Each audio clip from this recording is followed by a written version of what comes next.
Esclavage chimique. La vérité, aussi brutale soit-elle, c'est que vous ne désirez pas autant le bonheur que vous le prétendez. Si le bonheur frappait à votre porte maintenant, avec une vie calme et stable, sans drame, il y a fort à parier que vous le repousseriez inconsciemment en moins d'une semaine. Cela peut paraître dur, mais observez ce qui se passe quand les choses commencent enfin à aller bien. Vous connaissez ce moment où votre compte en banque se stabilise, votre relation s'apaise et le travail se déroule sans accroc? Comment vous sentez-vous? Du soulagement ou une étrange oppression dans la poitrine, une tension fantôme, comme si vous attendiez le prochain coup dur? Si vous êtes comme la plupart des gens qui portent le poids du passé, le calme ne vous apporte pas la paix, il vous plonge dans la panique. Vous commencez à imaginer des scénarios catastrophes, à vous disputer inutilement avec votre partenaire ou à projeter vos problèmes professionnels là où ils n'existent pas. Vous agissez ainsi non pas par malchance ou parce que la vie est difficile, mais parce que vous êtes devenu dépendant de votre propre souffrance. Baruch Spinoza, l'un des plus brillants philosophes de tous les temps, nous a avertis il y a des siècles que nous sommes esclaves d'émotions que nous ne comprenons pas. Il affirmait que tant que nous ignorons les causes de nos émotions, nous sommes des marionnettes, réagissant passivement au monde. Ce que Spinoza appelait l'esclavage des passions, les neurosciences modernes le nomment dépendance affective. Et c'est là que le débat cesse d'être poétique pour devenir biologique. Votre attachement à la douleur passée n'est pas simplement un souvenir douloureux que vous ravivez comme on feuillette un vieil album photo. C'est un besoin physiologique. Votre corps réclame sa dose quotidienne de chaos à laquelle il a été conditionné pendant des années. Imaginez, si pendant 10, 15 ou 20 ans vous viviez dans un environnement stressant, marqué par la peur, le rejet ou la colère, votre cerveau, véritable machine à s'adapter, inonderait votre corps de substances chimiques spécifiques pour y faire face, comme le cortisol et l'adrénaline. Avec le temps, vos cellules s'adapteraient à ce bain chimique. Elles développeraient des récepteurs spécifiques pour ces émotions. Ce qui était une réaction à une crise deviendrait votre état normal, votre point d'équilibre. Andrea Brunetti définit précisément la dépendance émotionnelle ainsi, une dépendance aux substances chimiques produites par le cerveau lorsque certaines émotions intenses sont déclenchées. Votre corps a appris à faire du chaos et de la crise son quotidien. Voilà pourquoi le changement est si brutal et difficile. Quand on essaie de changer de vie, de penser positivement ou de se concentrer sur le présent, on prive en quelque sorte le toxicomane de sa drogue. Le corps, habitué à de fortes doses d'hormones de stress, perçoit le calme et la tranquillité non pas comme un bienfait, mais comme un manque. Les cellules crient au cerveau que quelque chose ne va pas, que tout est trop calme, qu'il manque cette décharge d'anxiété qui nous faisait vibrer. Et que fait le cerveau pour répondre à cette demande des cellules? Il prend le contrôle de l'esprit. Il commence à générer des pensées qui vont raviver les vieilles émotions. On se souvient de cette dispute d'il y a 5 ans. On ressent une jalousie injustifiée. On se sent victime du monde. Ce n'est pas le monde extérieur qui vous attaque en ce moment. C'est votre corps qui utilise votre esprit pour produire les substances chimiques dont il a besoin. Vous vous évadez de la réalité pour vous perdre dans vos pensées, juste pour retrouver ce sentiment de familiarité. L'aspect le plus pervers de cette dynamique réside dans la confusion identitaire. À force de souffrir ainsi pendant des décennies, vous avez commis l'erreur fatale de croire que cette douleur vous définit. Vous dites « Je suis une personne anxieuse » ou « Je suis une personne dépressive », alors qu'en réalité, vous devriez dire « Je suis dépendant de l'anxiété » ou « Mon corps est conditionné à la tristesse ». Il y a là une récompense cachée. Le cerveau libère de la dopamine, l'hormone du plaisir et de la récompense, même face à des émotions que nous considérons comme négatives. Le fait de désirer sans cesse ce que l'on ne possède pas, de ressentir cette colère légitime face à la frustration, ou même une profonde mélancolie, tout cela active les centres de récompense. Une part primitive de vous trouve satisfaction à revivre le traumatisme car il lui est familier. Il est prévisible. Et pour le cerveau reptilien, ce qui est prévisible est rassurant, même si c'est douloureux. Spinoza dirait que cette répétition est la marque de notre servitude. Nous répétons sans cesse les mêmes erreurs, retombons dans les mêmes pièges et ressentons la même douleur, non pas par cruauté du destin mais parce que nous fonctionnons en pilote automatique, programmé chimiquement. On peut changer de ville, de travail, de partenaire. Mais si l'on ne rompt pas cette dépendance cellulaire, le nouveau scénario se transformera en l'ancien en quelques mois. On trouvera des raisons de se sentir rejeté dans la nouvelle relation idéale. On trouvera des raisons de se sentir exploité dans le nouvel emploi de rêve. On projettera la toxicité du passé sur l'écran vierge du présent, car on a besoin de se sentir chez soi, et pour soi, malheureusement, le foyer rime avec souffrance. Comprendre cela est essentiel pour mettre fin à l'auto-culpabilisation et entamer le processus de guérison. Ce n'est pas un manque de volonté qui vous empêche de guérir. C'est une lutte contre votre propre biologie. Chaque fois que vous choisissez de ne pas réagir à la situation dramatique, chaque fois que vous prenez une grande inspiration et que vous évitez d'envoyer ce message passif-agressif, chaque fois que vous choisissez de savourer la tranquillité plutôt que de rechercher l'excitation du conflit, vous affamez votre ancienne dépendance. C'est désagréable. Cela semble anormal. Votre corps tremblera, votre esprit tentera de vous convaincre que vous êtes en danger, que vous devez vous inquiéter, que vous devez tout contrôler. Mais ce malaise est le signe que la guérison est en cours. C'est le signe que les anciennes connexions neuronales s'atrophient et que de nouvelles se créent. Le grand piège, c'est que cette familiarité avec la douleur crée une distorsion de notre perception du monde. Nous ne voyons pas la réalité telle qu'elle est, mais telle que notre corps nous y a conditionnés. Si votre schéma de pensée est la peur, vous verrez une menace dans un sourire. Si votre schéma de pensée est le rejet, vous verrez un abandon dans un simple délai de 5 minutes.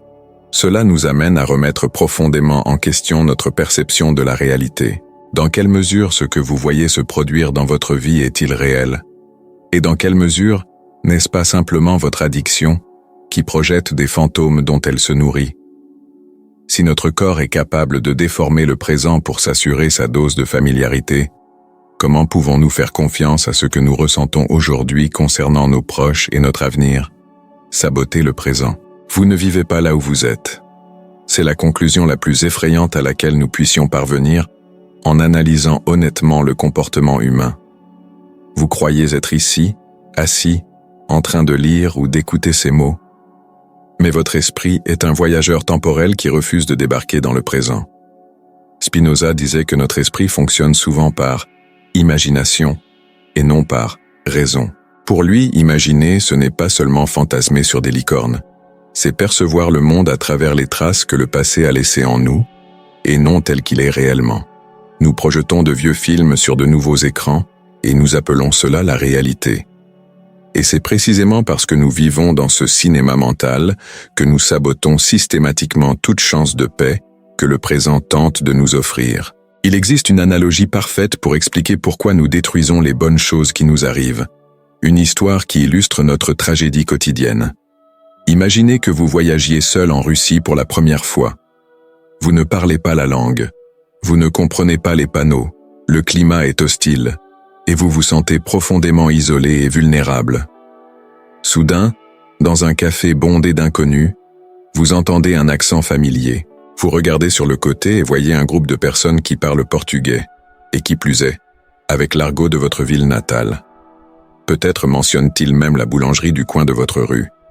Immédiatement, un soulagement immense vous envahit. Vous vous approchez, engagez la conversation, et vous ressentez une connexion instantanée. La familiarité engendre une confiance automatique. Le problème, c'est que vous ne connaissez pas ces personnes. Ce pourraient être des criminels, des personnes dangereuses, des personnes mal intentionnées. Mais dans ce moment de solitude face à l'inconnu, le simple fait qu'elle vous soit familière les rend rassurantes. Nous agissons exactement de la même manière avec nos émotions et nos relations au quotidien. Lorsque la vie nous confronte à des situations nouvelles et inconnues, comme une relation saine empreinte de respect ou un travail sans cri ni pression excessive, nous nous sentons comme un touriste en Russie. Tout cela est très étrange.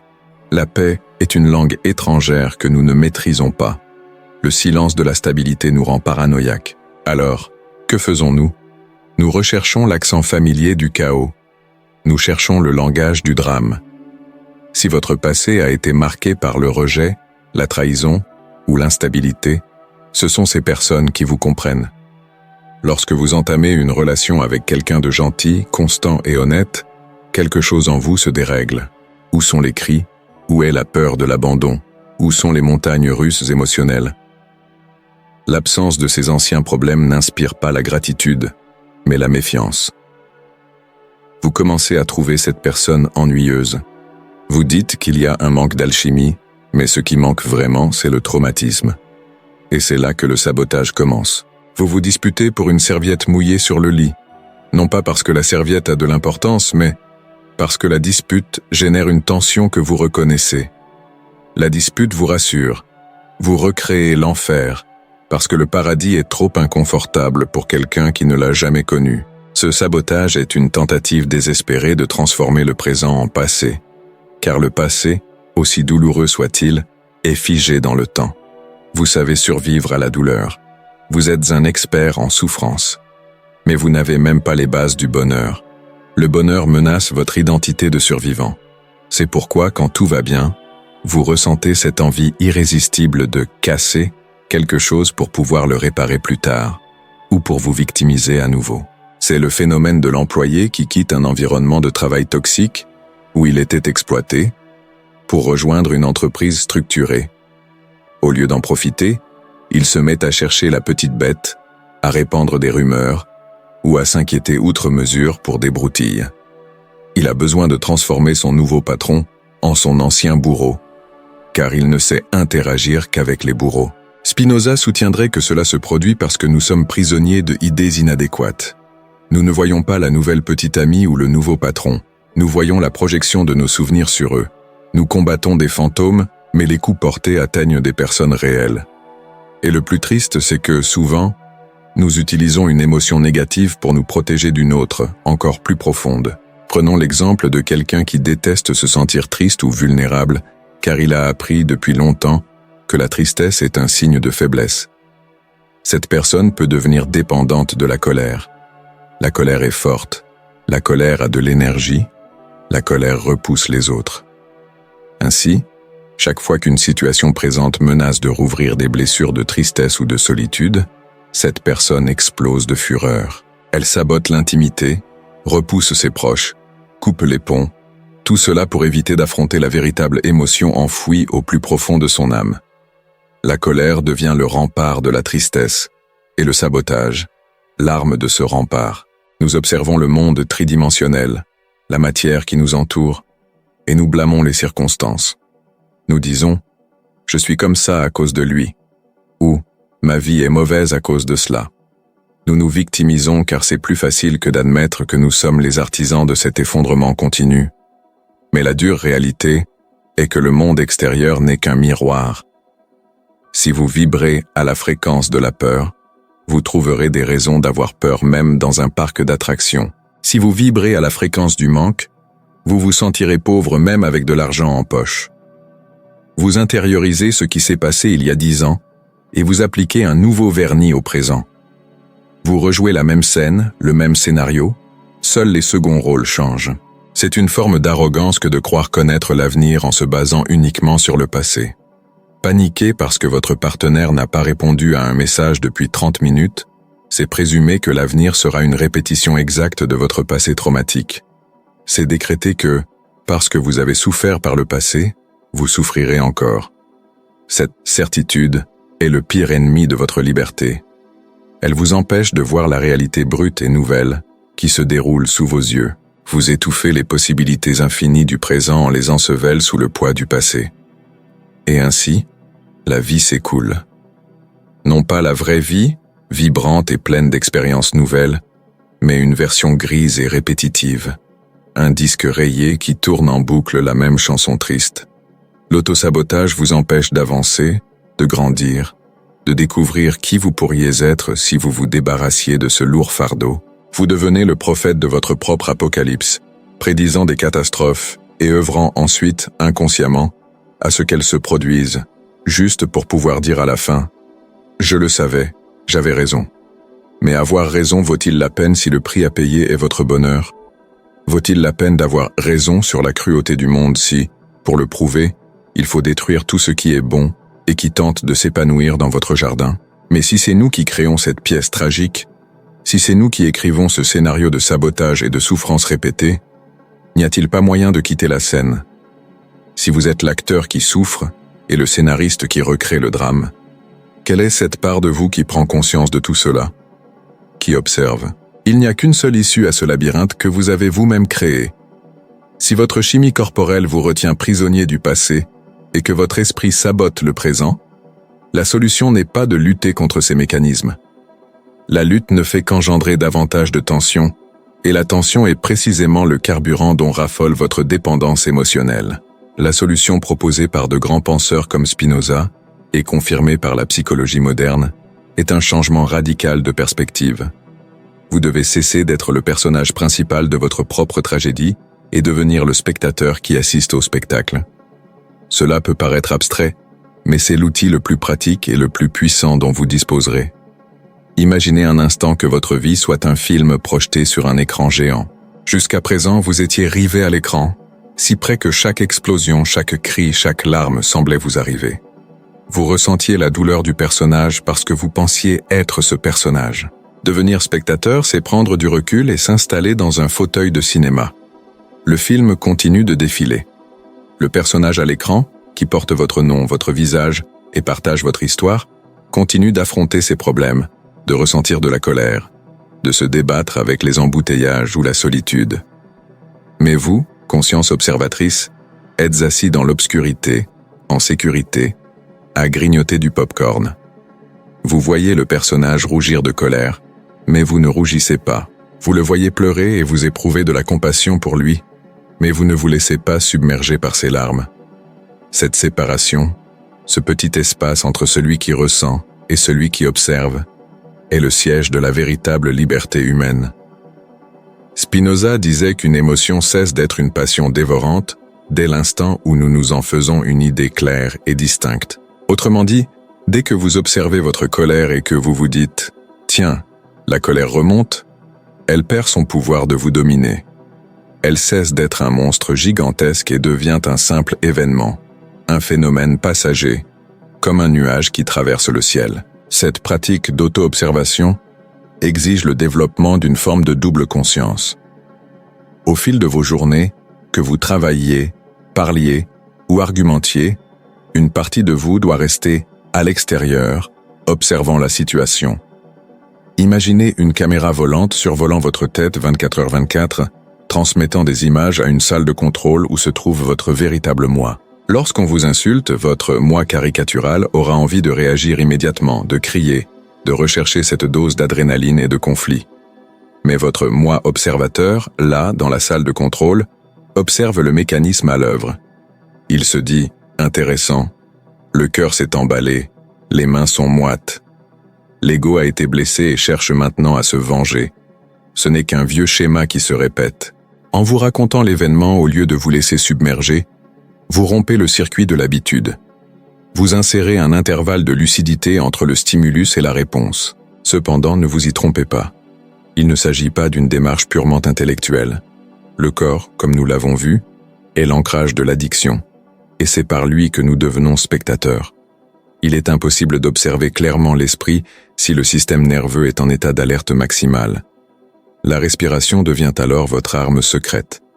Il ne s'agit pas d'une spiritualité superficielle, mais de biologie pure. Lorsque vous respirez profondément, lentement et de manière contrôlée, vous envoyez un signal physique à votre cerveau. Aucun danger ne vous poursuit. Vous activez le système nerveux parasympathique, véritable frein au stress. Il est très difficile d'entretenir une névrose ou une obsession du passé lorsque votre corps est physiologiquement détendu. La respiration crée le silence nécessaire pour que le spectateur puisse entendre et voir le drame sans en être emporté. En adoptant cette position, vous commencerez à remarquer quelque chose de troublant, mais aussi de libérateur. Une grande partie de ce que vous appeliez « je » n'est pas vous. Vos plaintes incessantes, votre complexe de persécution, votre besoin d'approbation, tout cela n'est que le déguisement d'un personnage. Vous n'êtes pas votre anxiété. Vous êtes la conscience qui perçoit l'existence de cette anxiété. Cette distinction change tout. Lorsque vous comprenez cela, la vie s'allège. Le drame perd de son poids. Vous cessez de tout prendre aussi au sérieux. Si la circulation est bloquée, le personnage s'irrite. Mais vous, le spectateur, vous vous contentez d'observer son irritation, et peut-être même d'en rire. Regardez comme il s'énerve pour quelque chose qu'il ne peut pas contrôler, pensez-vous. Rire de soi-même, rire de ses propres tragédies imaginaires, est le signe le plus manifeste d'intelligence émotionnelle et d'évolution spirituelle. Mais attention, devenir spectateur exige un courage immense. Cela demande de renoncer à l'obsession d'avoir raison et à celle de se victimiser. Nombreux sont ceux qui préfèrent continuer à souffrir sur scène, car la souffrance leur forge une identité. Je suis celui ou celle qui a été trahi. Je suis celui ou celle qui n'a jamais eu de chance. Qui seriez-vous sans cette triste histoire? Le silence du public peut être effrayant au premier abord. Lorsque vous cessez d'alimenter le drame, un vide s'installe. Et dans ce vide, vous devrez pour la première fois découvrir qui vous êtes vraiment, sans les béquilles de la douleur passée. C'est un processus de désintoxication. Il y aura des jours où vous replongerez, quitterez la scène et vous mettrez à crier sur les autres acteurs. Ce n'est pas grave, l'essentiel n'est pas la perfection, mais la rapidité avec laquelle vous réalisez que vous vous êtes rendormi et l'effort conscient de regagner votre place dans le public. Spinoza nommait béatitude le sommet de l'existence humaine. Il ne s'agit pas de l'euphorie du gagnant du loto, mais d'une paix inébranlable née de la compréhension. Lorsque l'on comprend les causes de ces émotions, lorsque l'on comprend que ceux qui nous ont blessés étaient eux aussi prisonniers de leurs propres souffrances et de leurs addictions, le jugement disparaît. Le besoin de pardonner devient superflu, car l'on réalise qu'il n'y a rien à pardonner, seulement des causes et des effets à comprendre. On cesse d'attendre que le monde nous rende heureux, et l'on assume pleinement la responsabilité de sa propre vibration intérieure. Le monde extérieur peut s'effondrer, la scène peut être en flammes, mais le spectateur en nous demeure intact, serein, éternel. Voici le voyage ultime. Émerger de la tempête et devenir le ciel. La tempête se déroule dans le ciel, mais elle ne l'atteint jamais. Les nuages noirs, les éclairs et le tonnerre s'estompent, mais le ciel, l'espace qui les contient, demeure inchangé. Tu es le ciel. Tes souffrances passées ne sont que la météo d'hier. Ne les laisse pas influencer les prévisions météo d'aujourd'hui. Prends place parmi les spectateurs. Prépare-toi à être émerveillé. La pièce de ta vie se joue maintenant. Et pour la première fois, tu as la chance d'y assister sans pleurer, en comprenant chaque scène, tout en sachant qu'au final, ce n'est qu'un film. Et le plus beau, en tant que spectateur conscient, tu découvres que tu as le pouvoir, à chaque instant, de murmurer de nouvelles répliques aux personnages et de changer le cours de l'histoire. Ce changement de perspective est le plus beau cadeau que vous puissiez vous faire. Mais c'est une pratique quotidienne qui exige de la constance et des rappels fréquents. Si ce dont nous avons parlé vous a permis d'y voir plus clair, si vous sentez qu'il est temps de prendre du recul et de reprendre le contrôle, ne laissez pas cette prise de conscience s'éteindre avec la fin de la vidéo. Approfondissez votre réflexion. Notre chaîne est une véritable bibliothèque d'outils pour vous accompagner dans cette démarche. Un bouton « S'abonner » se trouve ci-dessous. Cliquez dessus est la première étape pour continuer à recevoir ces rappels de clarté au milieu du chaos des algorithmes. Si ce contenu vous a été utile, n'hésitez pas à liker. Cela permet au message d'atteindre d'autres personnes qui ont besoin de se réveiller. Et j'aimerais savoir, dans les commentaires, quelle est cette scène répétitive de votre passé à laquelle vous vous engagez, à partir d'aujourd'hui, à simplement observer sans réagir. Écrivez-la ci-dessous, affirmez votre liberté, et on se retrouve dans la prochaine vidéo.